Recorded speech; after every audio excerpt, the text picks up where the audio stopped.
Hello everyone, हम Indian constitution को study कर रहे हैं और इंडियन कॉन्स्टिट्यूशन को उसके जो कोर एरियाज़ हैं उनको अच्छे से स्टडी करने से पहले हमें इंडियन पॉलिटी से रिलेटेड कुछ बेसिक टर्म्स हैं, कुछ बेसिक फाउंडेशन हैं, वो हमें समझने की आवश्यकता है। अगर वो टर्म्स हमें अच्छे से समझ में आ जाती है तो ना सिर्फ इंडियन पॉलिटी को हम प्रीलिम्स लेवल तक तैयार कर पाएंगे, बल्कि जो मेंस आंसर राइटिंग होती है उसमें भी हम अच्छे से जो आंसर्स हैं उनको अच्छे से लिख पाएंगे।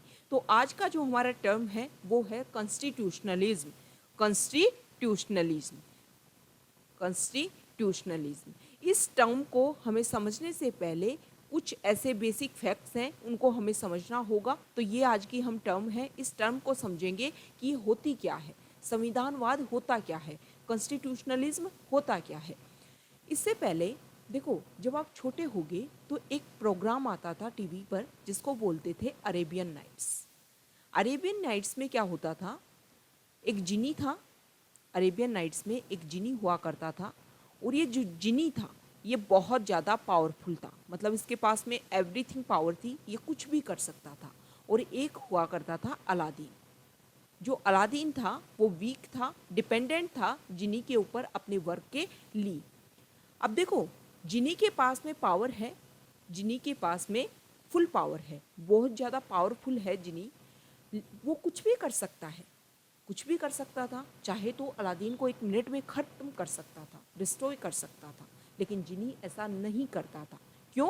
क्योंकि जो जिनी है वो हमेशा कोशिश करता था कि अपनी बेस्ट सर्विसेज दे पाए अलादीन को, अपनी बेस्ट जो सर्विसेज हैं वो प्रोवाइड करवा पाए।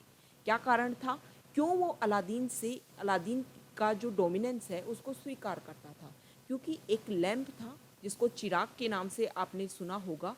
उस चिराग के ऊपर जो डोमिनेंस था वो किसका था? अलादीन का था। मतलब इस चिराग के थ्रू जो अलादीन है वो जिनी को कंट्रोल करने की पावर रखता था। ये बात आपके समझ में आ गई? अब ये जो स्टोरी है वो हमने क्यों डिस्कस की? हमारी पॉलिटी में अगर इस स्टोरी को आप रिलेट करोगे तो ये जो जिनी है, जिनी कौन है? हमारी गवर्नमेंट। हमारी जो गवर्नमेंट है वो जिनी है। जिनी के पास, मतलब हमारी जो गवर्नमेंट है उसके पास में बहुत सारी पावर्स हैं, बहुत सारा मनी है। ठीक है। यह अलादीन कौन है? अलादीन है हमारे जो इंडिया की जो पॉपुलेशन है, जो पीपल है, मतलब हम हैं। ठीक है। और ये जो लैंप है जिसके थ्रू जो अलादीन कंट्रोल करता था जिनी को, ये लैंप क्या है? ये है कॉन्स्टिट्यूशन, मतलब संविधान। अब क्या समझ में आया कि गवर्नमेंट है, गवर्नमेंट के पास में बहुत सारी पावर है, बहुत सारा मनी है। वो कोशिश करे, अगर चाहे तो इस मनी को, इस पावर को यूज करके जो पीपल हैं उनको एक्सप्लॉइट कर सकती है, लेकिन ऐसा वो नहीं कर पाती। क्यों नहीं कर पाती? क्योंकि हमारे पास में क्या है? कॉन्स्टिट्यूशन है, संविधान है। ठीक है। और इसके थ्रू हम कंट्रोल करते हैं गवर्नमेंट को। कोई भी लॉ अगर गवर्नमेंट बनाएगी, तो हम पहले भी डिस्कस कर चुके हैं हमारे फर्स्ट लेक्चर में कि कोई भी लॉ अगर गवर्नमेंट के थ्रू बनाया जाता है और अगर वो लॉ कॉन्स्टिट्यूशन के खिलाफ है तो उसको क्या किया जाएगा? नल एंड वॉइड डिक्लेयर कर दिया जाएगा जुडिशरी के द्वारा। अब कॉन्स्टिट्यूशन मदर लॉ है, फाउंडेशन लॉ है, कोई भी लॉ कॉन्स्टिट्यूशन के खिलाफ नहीं जा सकता। अब कोई भी लॉ कॉन्स्टिट्यूशन के खिलाफ है या नहीं है, ये कौन डिसाइड करता है? ये डिसाइड करता है जुडिशरी। ये हमने पहले भी डिस्कस किया है और आप दोबारा से रिपीट कर रहे हैं। तो आपको इस स्टोरी के थ्रू ये बात समझ में आ गई कि गवर्नमेंट चाहे तो पीपल को एक्सप्लॉइट कर सकती है, लेकिन वो ऐसा नहीं कर पाती क्योंकि कॉन्स्टिट्यूशन है। अब एक बात और आपको समझनी होगी, अगर आपके पास में कॉन्स्टिट्यूशन है ना, तो इसका मतलब ये नहीं है कि गवर्नमेंट आपको एक्सप्लॉइट नहीं कर सकती। जो गवर्नमेंट है, ये तो हमने देखो इंडिया के पर्सपेक्टिव में डिस्कस किया कि गवर्नमेंट है, पीपल को एक्सप्लॉइट नहीं करती है क्योंकि रिटन कॉन्स्टिट्यूशन है। लेकिन अगर पूरे वर्ल्ड के पर्सपेक्टिव में आप इस पॉइंट को डिस्कस करोगे तो आपको एक बात समझ में आएगी कि ऐसा नहीं है कि कॉन्स्टिट्यूशन है, रिटन कॉन्स्टिट्यूशन है तो गवर्नमेंट पीपल्स को एक्सप्लॉइट नहीं कर सकती। हम एग्जाम्पल के थ्रू समझते हैं। एक कंट्री है लीबिया। इस कंट्री में कभी गद्दाफी एक यहाँ के राजा थे, उनका शासन हुआ करता था। अब गद्दाफी जो है वैसे तो देखो किंग थे, लेकिन उन्होंने कॉन्स्टिट्यूशन लिखा। अब लीबिया में भी कॉन्स्टिट्यूशन था, लेकिन लीबिया में जो कॉन्स्टिट्यूशन था वो किसके द्वारा लिखा गया? गद्दाफी के द्वारा लिखा गया। मतलब खुद राजा ने कॉन्स्टिट्यूशन लिखा। अब आपको आपके एग्जाम की जो कॉपीज़ हैं, मान लो आपने यूपीएससी का एग्जाम दिया, मेंस की कॉपी आपको चेक करने के लिए खुद को दे दी, तो मान लो 10 मार्क्स का नंबर है, आप कितना खुद को रिवॉर्ड करोगे? आप मैक्सिमम 9.5 तो देने की खुद को कोशिश करोगे ना। इससे ज़्यादा दोगे तो देखो एक तरीके से पकड़े जा सकते हो, पता लग सकता है कि हाँ खुद ने ही चेक की है कॉपी। लेकिन अगर आपको खुद को पावर दी जाए और ये बोला जाए कि आपकी मेंस की कॉपी आप खुद चेक कर लो, तो आप तो अपने आप को ज़्यादा से ज़्यादा रिवॉर्ड करने की कोशिश करोगे। अब गद्दाफी, हालांकि उसने कॉन्स्टिट्यूशन बनाया, लेकिन गद्दाफी ने खुद ने बनाया कॉन्स्टिट्यूशन। तो जब खुद के पास में पावर है तो वो तो अपने अकॉर्डिंग कॉन्स्टिट्यूशन लिखेगा ना। और उसके जो कॉन्स्टिट्यूशन था उसको ग्रीन बुक के नाम से जाना जाता था। तो कॉन्स्टिट्यूशन होना किसी भी कंट्री में कॉन्स्टिट्यूशन होना, इसका मतलब ये नहीं है कि वहाँ की जो गवर्नमेंट है वो ऑटोक्रेटिक नहीं है। ठीक है, ये कोई भी इस चीज़ की गारंटी नहीं देता है कॉन्स्टिट्यूशन की। कॉन्स्टिट्यूशन है तो गवर्नमेंट जो है वो पीपल्स के अकॉर्डिंग काम करेगी। पहली बात हमें समझ में आ गई। तो इससे क्या समझ में आता है कि अगर कॉन्स्टिट्यूशन भी है तो वो कैसा होना चाहिए? वो डेमोक्रेटिकली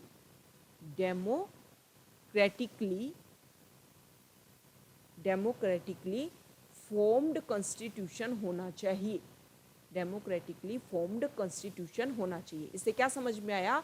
डेमोक्रेटिकली मतलब डेमोक्रेसी की आपकी जो एक्सप्लेनेशन है, जो परिभाषा है, डेफिनेशन है, उसको आपको पता है कि जो पीपल्स हैं वो इसमें हावी होते हैं, उनका डोमिनेंस होता है, उनके पास में मेजर पावर होती है। तो सीधा सा डायरेक्ट वे में अगर हम समझने की कोशिश करें तो पीपल्स के थ्रू कॉन्स्टिट्यूशन रिटन किया गया हो, पीपल्स ने कॉन्स्टिट्यूशन को बनाया हो। अब हमारे इंडिया का कॉन्स्टिट्यूशन लोगों ने बनाया है, ये कैसे कह सकते हो? अब देखो डायरेक्ट जो हमारी पॉपुलेशन थी उसने तो हमारा कॉन्स्टिट्यूशन नहीं बनाया, लेकिन हमारी पॉपुलेशन में से ही जो लोग हैं उनको कुछ लोगों को इलेक्ट किया गया और फिर उन लोगों ने मिल करके कॉन्स्टिट्यूशन को बनाया। मतलब इनडायरेक्टली हमारी जो पॉपुलेशन है उसी ने कॉन्स्टिट्यूशन को बनाया। और ये हमारे कॉन्स्टिट्यूशन के जो प्रीएम्बल है उसमें बताया गया है कि we the people of India. ठीक है, ये बात ये प्रूव करता है कि जो कॉन्स्टिट्यूशन है वो पीपल ऑफ इंडिया के द्वारा ही प्रिपेयर किया गया है।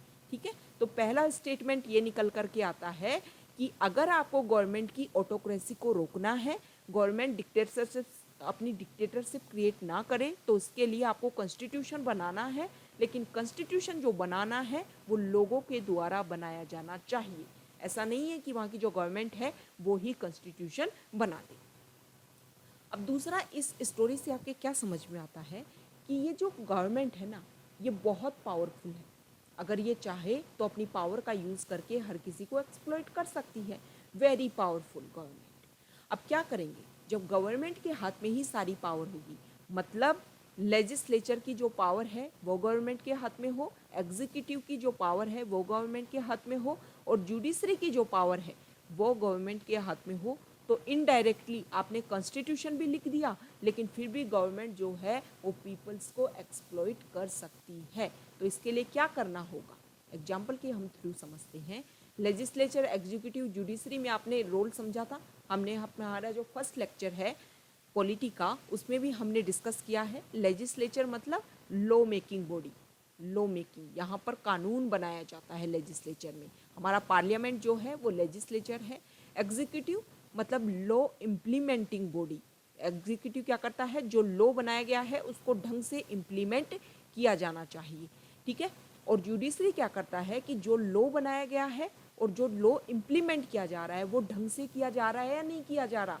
हमने पहले भी देखा कि कोई भी लॉ अगर कॉन्स्टिट्यूशन के खिलाफ है तो ये कौन डिसाइड करेगा? ये जुडिशरी डिसाइड करेगी। तो जुडिशरी ऐसी बॉडी जो डिसाइड करती है कि जो लॉ बनाया गया है वो कॉन्स्टिट्यूशन के अकॉर्डिंग है या नहीं है, और जो लॉ इम्प्लीमेंट किया गया है उसको ढंग से इम्प्लीमेंट किया जा रहा है या नहीं किया जा रहा है। ये ध्यान रखने का काम करती है जुडिशरी। तो अगर ये तीनों पावर एक ही व्यक्ति के हाथ में हो या फिर एक कुछ लोगों के हाथ में हो तो गवर्नमेंट क्या बन जाएगी? गवर्नमेंट बन जाएगी ऑटोक्रेसी। गवर्नमेंट एक्सप्लॉइट करने लगेगी पीपल्स को, पीपल के जो राइट्स हैं उनमें एनक्रोच करने लगेगी। गवर्नमेंट में करप्शन का जो लेवल है वो बढ़ जाएगा। कॉमन मैन की, पीपल की जो लिबर्टी है, जो फ्रीडम है, उसको छीन लेगी गवर्नमेंट। और जब गवर्नमेंट ऐसा छीन लेगी तो गवर्नमेंट क्या बन जाएगी? ऑटोक्रेसी बन जाएगी। तो दूसरा स्टेटमेंट क्या निकल करके आता है कि जो गवर्नमेंट है उसके पास में सारी पावर एक ही व्यक्ति के हाथ में नहीं देनी चाहिए। एग्जाम्पल के थ्रू हम समझते हैं, मुगल एरा में, जब मुगल एरा था तो पावरफुल कौन हुआ करता था? मुगल एरा में पावरफुल हुआ करता था किंग। अब एक किंग, मुगल एरा के एक इम्पोर्टेंट राजा हुए शाहजहां। शाहजहां शाहजहां ने क्या किया? शाहजहां ने जो ताज है उसको डेवलप किया। ठीक है, ताज जो है उसको डेवलप किया, ताजमहल को। अब ताजमहल को बनवाने के लिए शाहजहां ने क्या किया? शाहजहां ने अपने यहाँ पर कुछ कारीगर रखे। उन कारीगर्स को उन्होंने क्या दिया? अपने अकॉर्डिंग काम करवाया कि ये जो है, अब ये जो कारीगर जो हैं, जो भी वर्कर्स थे, जो भी क्राफ्ट्समैन थे, वो बहुत ही यूनिक होंगे, बहुत ही अलग होंगे। उन सबको छांट करके ये काम बनाने का उनको जिम्मा दिया गया। जैसे ही ये कारीगर बने, मतलब लो किसने बनाया? लो बनाया शाहजहां ने। शाहजहां ने लो बनाया कि मुझे क्या बनवाना है? मुझे एक बिल्डिंग बनवानी है। और उस लो के अकॉर्डिंग ये कारीगर जो हैं उन्होंने काम किया, ये बिल्डिंग बनाई। अब कारीगर जो हैं, जो भी क्राफ्ट्समैन थे, वो शाहजहां के पास जाते हैं और शाहजहां को बोलते हैं कि आप हमें क्या दीजिए? हमने जो काम किया उसका हमें रिवॉर्ड दीजिए। शाहजहां ने बोला कि ठीक है, आपने बिल्डिंग बनाई है ना, आपको सब कुछ मिलेगा, लेकिन आपने के जो हाथ हैं वो ऐसा कोई दूसरा इसकी जो प्रतिरूप है वो ना बना पाए, इसलिए आप क्या करो, अपने हाथ मुझे दे दो, बदले में आप जो मनी है वो लेकर के जाओ। तो लो बनाया शाहजहां ने, और लो को इम्प्लीमेंट कौन कर रहा है? शाहजहां ही कर रहा है। मतलब लेजिस्लेचर भी शाहजहां है और जो एग्जीक्यूटिव है वो भी शाहजहां है। ठीक है, अब जो क्राफ्टमैन थे, जो भी कारपेंटर्स थे, उनके जब हाथ काट दिए गए तो वो मतलब अपने लिए जुडिशियल सर्विसेज को अवेल करते हैं और कोशिश करते हैं कि उनको क्या मिले? उनको जस्टिस मिले। अब वो जाते हैं एक जुडिशरी, जो मुगल एरा में जो जुडिशरी थी उसके पास में, और मांगते हैं कि हमें जस्टिस दिया जाए। अब वहाँ का जुडिशरी का जो हेड था वो भी शाहजहां था, मतलब जुडिशियल जो पावर है वो भी शाहजहां के पास है। तो कारपेंटर्स ने बोला कि हमारे हाथ काट लिए गए, तो शाहजहां बोलता है कि आपके पाँव भी काट दिए जाएंगे। तो एक तरीके से अगर law making power, law implementing power और उसको इंटरवीन करने की पावर अगर एक सेम पर्सन के पास में या कुछ मुट्ठी भर लोगों के हाथ में है, तो इससे क्या होगा? जो गवर्नमेंट है वो पावरफुल हो जाएगी। और जब गवर्नमेंट पावरफुल हो जाएगी तो लोगों के जो पावर्स हैं, लोगों की, पीपल की जो फ्रीडम है, जो लिबर्टी है, उसमें एनक्रोच करने लग जाएगी। तो दूसरा स्टेटमेंट हमने क्या देखा कि जो गवर्नमेंट है उसमें सेपरेशन ऑफ पावर होनी चाहिए। क्या होना चाहिए? सेपरेशन ऑफ पावर्स होनी चाहिए।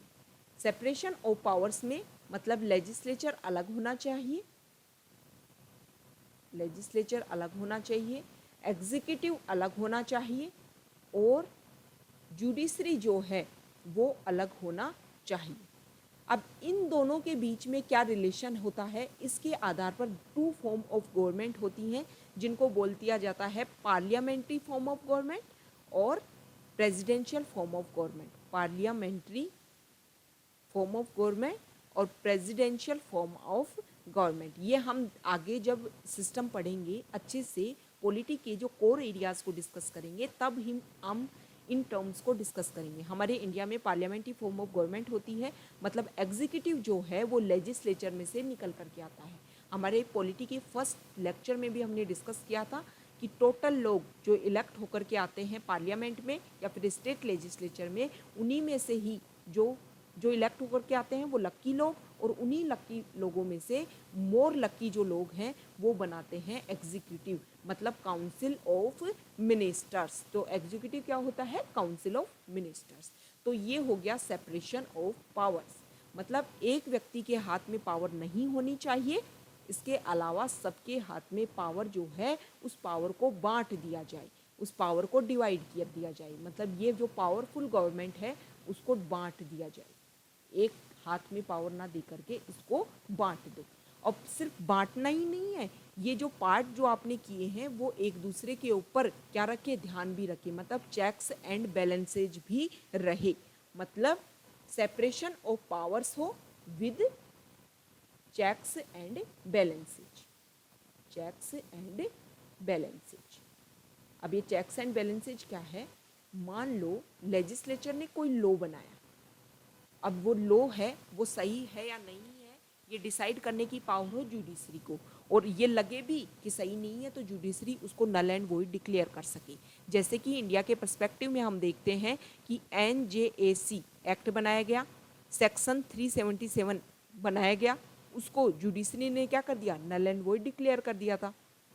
दूसरा क्या है, एग्जीक्यूटिव, मतलब एग्जीक्यूटिव कोई लॉ बनाया गया लेजिस्लेचर के द्वारा, उसको ढंग से इम्प्लीमेंट कर रही है नहीं कर रही है ये ध्यान रखने की भी पावर हो दोनों के पास में। मान लो एक कानून है अप्सा कानून, armed forces special power act, इसमें क्या होता है, आर्मी जो है वो एग्जीक्यूटिव का रोल प्ले करती है, मतलब कोई लॉ बना उसको इम्प्लीमेंट करने का काम करती है। तो इस अप्सा लॉ के तहत क्या है कि स्पेशली जो हमारा नॉर्थ ईस्ट वाला रीजन है वहाँ पर आर्मी को मोर पावर्स है, वो किसी को भी कभी भी गिरफ्तार कर सकती है, अरेस्ट कर सकती है, किसी को सूट कर सकती है। लेकिन जो एप्सा जो कानून है उसमें भी क्लियरली बोला गया है कि आर्मी को भी, अगर आर्मी ने कोई वर्क किया है और उस एक्शन के खिलाफ में भी अगर जांच की जाए तो आर्मी को अपना डिक्लेरेशन देना होगा, और अगर ऐसा नहीं किया जाता है तो जुडिशरी उसके खिलाफ में एक्शन लेगी, मतलब उसको पनिशमेंट दिया जाएगा। तो एक तरीके से जो लॉ है उसको ढंग से इम्प्लीमेंट अगर नहीं किया जाता है तो जुडिशरी और लेजिस्लेचर दोनों उसके ऊपर ध्यान रखती है। अब जुडिशरी के ऊपर किस तरीके से ध्यान रखेगी एग्जीक्यूटिव और लेजिस्लेचर, मान लो कोई जज करप्ट है, कोई जज करप्ट है, उस जज को करप्ट है तो उसको हटाया किसके द्वारा जाएगा, प्रेसिडेंट के द्वारा। और प्रेसिडेंट कैसे काम करता है, प्रेसिडेंट काम करता है काउंसिल ऑफ मिनिस्टर की एड एंड एडवाइस के ऊपर, मतलब एग्जीक्यूटिव जो है वो रोल प्ले करता है जुडिशरी के ऊपर। अब लेजिस्लेचर इसको प्रपोज्ड करेगा, इसको पास करेगा, तभी तो जज को हटाया जाएगा ना, तो लेजिस्लेचर का भी रोल आ गया। तो एक तरीके से यहाँ पर जो काम हो रहा है उसके ऊपर नज़र रख रहे हैं ये और ये, यहाँ पर जो काम हो रहा है उसके ऊपर नज़र रख रहे हैं ये और ये, और यहाँ पर जो काम हो रहा है उसके ऊपर नज़र रख रहे हैं ये और ये। तो ये होता है चेक्स एंड बैलेंसेज। तो ये दो चीज़ें हमने समझी। अब ये चीज़ें समझ करके आपको एक बात समझ में आ गई होगी कि स्टार्टिंग में हमने एक टर्म्स डिसाइड की थी कि इसके बारे में आज हम डिस्कस करेंगे कि व्हाट इज़ कॉन्स्टिट्यूशनलिज्म। तो कॉन्स्टिट्यूशनलिज्म आपके समझ में आ गया इस एग्जाम्पल के थ्रू कि कॉन्स्टिट्यूशनलिज्म का मतलब ये है कि कॉन्स्टिट्यूशनलिज्म एक ऐसा सिनेरियो है, एक ऐसा सिस्टम है जहाँ पर जो गवर्नमेंट है वो लिमिटेड हो, गवर्नमेंट क्या हो, लिमिटेड हो एंड वेल डिफाइंड हो। मतलब ऐसा नहीं है कि गवर्नमेंट अपने मन के अकॉर्डिंग कुछ भी काम करती रहे, ठीक है। तो constitutionalism is a line of control not only for government but the people also, मतलब ना सिर्फ गवर्नमेंट के जो पावर्स हैं उनको डिफाइंड किया गया है, बल्कि जो हमारी पॉपुलेशन है, जो हमारे पीपल हैं, जो हमारी जनता है, उसके भी राइट्स को, ड्यूटीज़ को वेल डिफाइंड किया गया है, वो कहलाता है कॉन्स्टिट्यूशनलिज्म। इसको लेकर के क्वेश्चन भी आ चुका है, तो ये काफ़ी इंपॉर्टेंट टर्म है, आपको पता होना चाहिए। तो कॉन्स्टिट्यूशनलिज्म हमने डिस्कस किया कि कॉन्स्टिट्यूशनलिज्म एक ऐसी लाइन है, एक ऐसी लाइन जो आपको डिफाइन करती है। मान लो एक गवर्नमेंट है, उसके लिए एक लाइन डिसाइड कर दी गई कि इस लाइन के बाहर आप जा कर के काम नहीं करोगे, और जो हमारे पीपल हैं उनके लिए भी एक लाइन डिसाइड कर दी गई कि आपकी ये लाइन है, इस लाइन के बाहर आप काम नहीं करोगे। क्योंकि देखो सोसाइटी को चलाने के लिए कुछ ऐसे रूल्स एंड रेगुलेशंस चाहिए, उनके अकॉर्डिंग आपको जीना होगा, तभी तो आपकी एक सोसाइटी सिविलाइज्ड सोसाइटी बनेगी। तो आपने जो कॉन्स्टिट्यूशन बना दिया उसका मतलब ये नहीं है कि आपने कॉन्स्टिट्यूशनलिज्म को गेन कर लिया।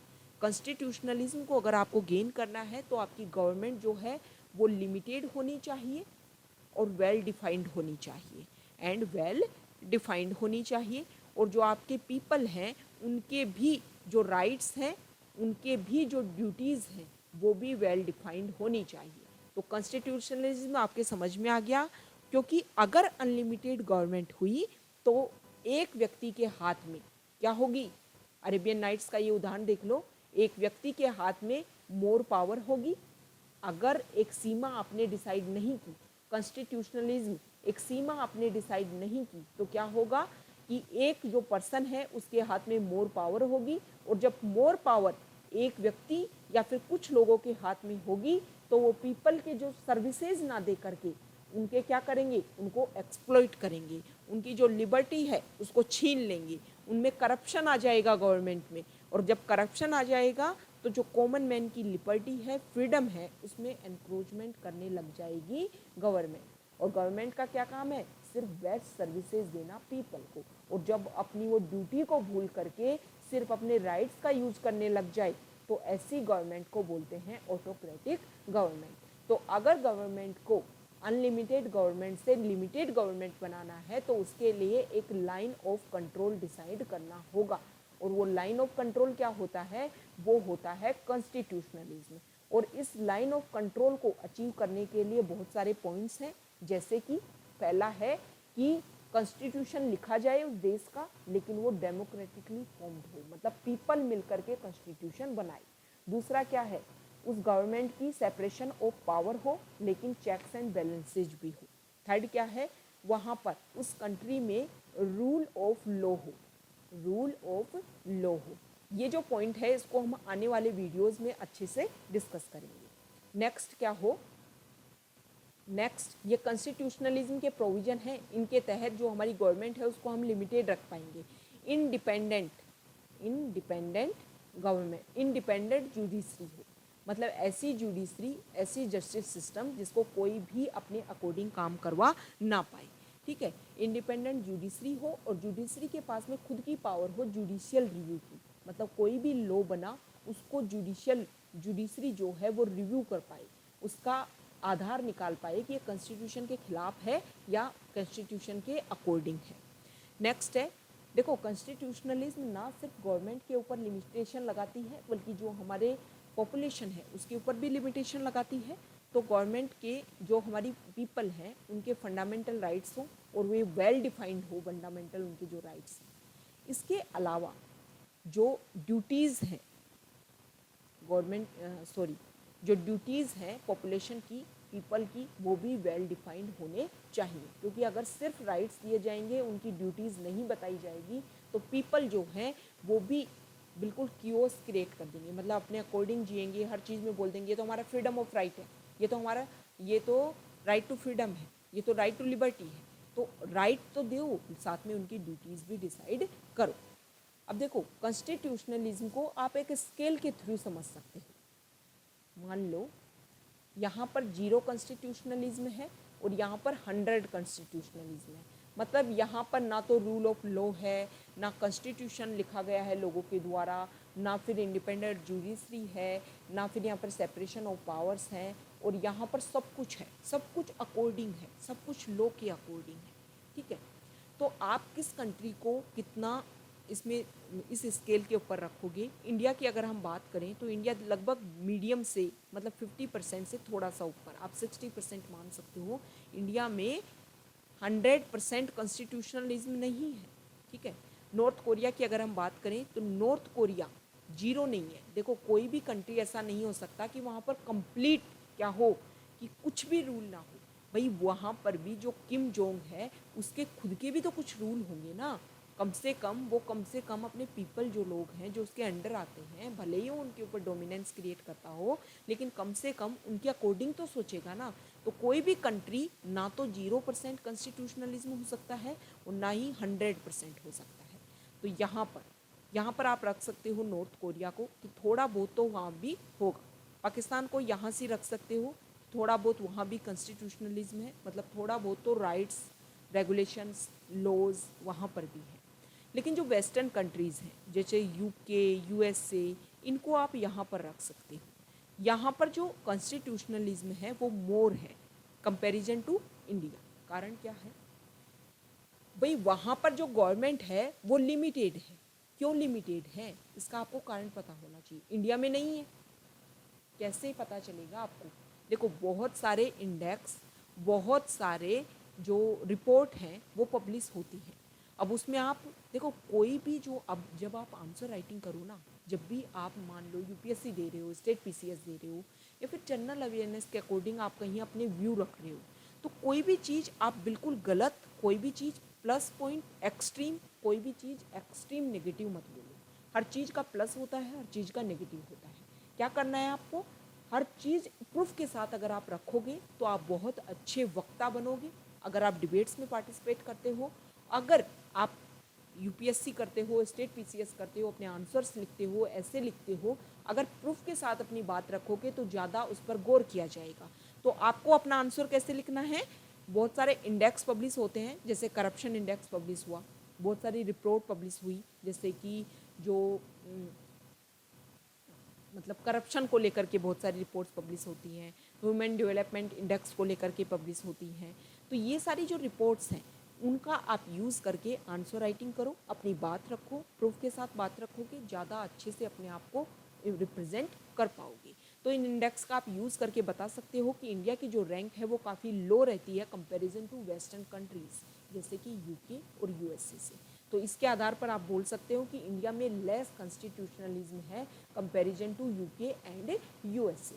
एक बात तो इसके आधार पर लिख सकते हो। दूसरा पॉइंट आप लिख सकते हो कि हमारे इंडिया में जो पॉपुलेशन है वो डिवाइडेड है। जैसे कि यूपी से देखो, कोई भी आर्ग्यूमेंट, कोई भी पॉइंट आपको पर्सनली होकर के नहीं लेना है।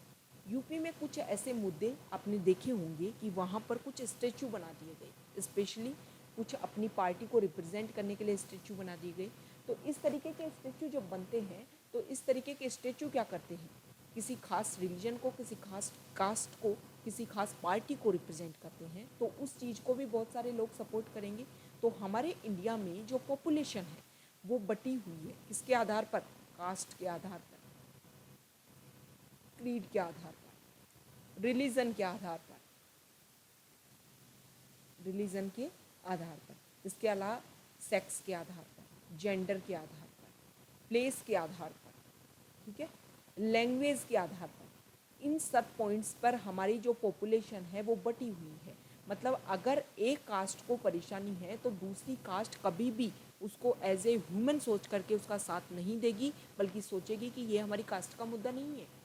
ये मेजर प्रॉब्लम है हमारे इंडिया में, इसीलिए जो पब्लिक ओपिनियन है वो हमारे इंडिया में कम है।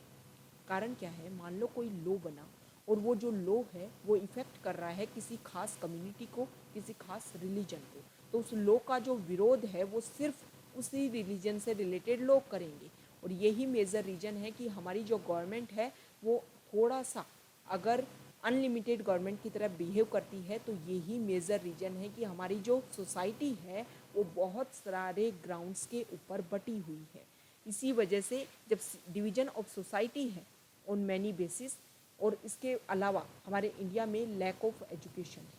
जब आपके पास में एजुकेशन ही नहीं है, आपको पता ही नहीं है कि ये जो लॉ बन रहा है वो मेरे अकॉर्डिंग है या मेरे खिलाफ है, तो आप कैसे गवर्नमेंट का विरोध कर पाओगे। इसके अलावा हमारे इंडिया में पॉवर्टी है। पॉवर्टी होने से क्या है, लोगों को सिर्फ 2 वक्त का खाना कमाने की टेंशन रहती है, तो वो कहाँ बात करेंगे अपने राइट्स की। अरे जब उनके बेसिक नीड ही कंप्लीट नहीं हो पा रही हैं तो राइट्स की बात की कहाँ की जाएगी। वेस्टर्न कंट्रीज़ में पॉवर्टी लेवल जो है वो बहुत कम है, एजुकेशन लेवल जो है वो काफ़ी हाई है, लोग अपने राइट्स को लेकर के अवेयर हैं, उनको पता है कि उनके क्या क्या राइट्स हैं। वहाँ पर जो सोसाइटी है वो बहुत सारे ग्राउंड्स के ऊपर डिवाइड नहीं है। यही मेजर रीजन है कि जो वेस्टर्न कंट्रीज़ है वहाँ पर जो गवर्नमेंट है वो बहुत ज़्यादा लिमिटेड होती है। वहाँ पर कोई भी जो लॉ होता है ना, उसको बहुत जल्दी उसको बनाने से ज़्यादा उसको इम्प्लीमेंट करने पर ज़्यादा फोकस किया जाता है। ठीक है, यही कारण है कि यूके में, यूके जो गवर्नमेंट है उसमें फुल फुल जो विश्वास है वो किया जाता है लेजिस्लेचर के ऊपर। यूके में ये बोला जाता है कि वहाँ पर कभी भी कोई लॉ जो है वो उनकी जनता के खिलाफ बन ही नहीं सकता। सिर्फ वहाँ पर अगर प्रॉब्लम आएगी तो एग्जीक्यूटिव लेवल पर आएगी, मतलब लॉ को ढंग से इम्प्लीमेंट करने पे प्रॉब्लम आएगी। कभी भी प्रॉब्लम नहीं आएगी किसको लेकर के, कि किस तरीके से वो लॉ बनाया गया। तो ये सारे पॉइंट्स हमने देखे कि किस तरीके से हम हमारी जो गवर्नमेंट है उसको हम रेगुलेट कर सकते हैं, उसको एक बिल्कुल लिमिटेड गवर्नमेंट में ला सकते हैं अगर ये सारे पॉइंट्स को फॉलो किया जाए। तो कॉन्स्टिट्यूशनलिज्म क्या होता है, इस टर्म को हमने अच्छे से डिस्कस किया। ओके।